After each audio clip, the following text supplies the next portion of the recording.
Yadda aka gudanar da bikin tunawa da 'yan mazan jiya na shekara ta 2025 a birnin Maidugurin jihar Borno kenan.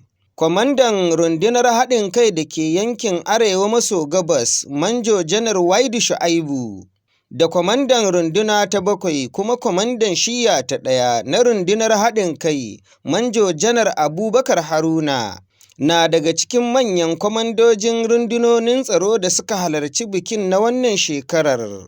Mataimakin gwamnan jihar Borno, Umar Usman Kadafur, wanda shi ya wakilci gwamnan jihar Farfesa Babagana Umara Zulum a wurin taron, tare da rakiyar sakataren gwamnatin jihar Dr. Abubakar Tijjani, kuma kwamishinoni. Mataimakin gwamnan jihar ya yi min ƙarin bayani tare da yabawa gwarazan dakarun sojojin na Najeriya saboda irin gudunmuwar da suka bada wajen kare martabar wannan ƙasa.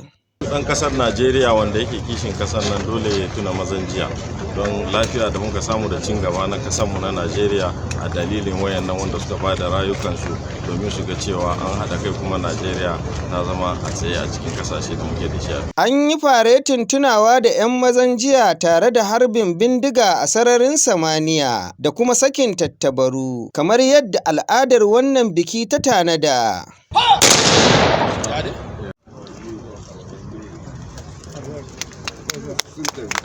Koyaya tsaffin sojojin da ke raye da kuma iyalansu ke cewa game da wannan taro?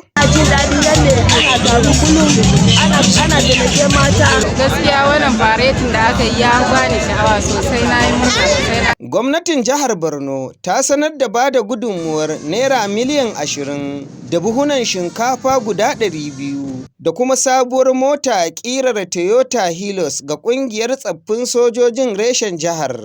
Tun farko an soma gudanar da taron da aza furanni, wanda kwamandan rundunar haɗin kai, kwamandan runduna ta 7 da kuma kwamandan sojin saman Najeriya da ke Maiduguri, kwamishinan 'yan sanda, wakilin mai martaba Shehun Borno, shugaban ƙungiyar tsoffin sojoji reshen jihar Borno da kuma wakiliyar iyalan tsoffin sojoji suka yi domin nuna tausayawa da bangajiya da jinjina ga dakarun sojin da suka kwanta dama.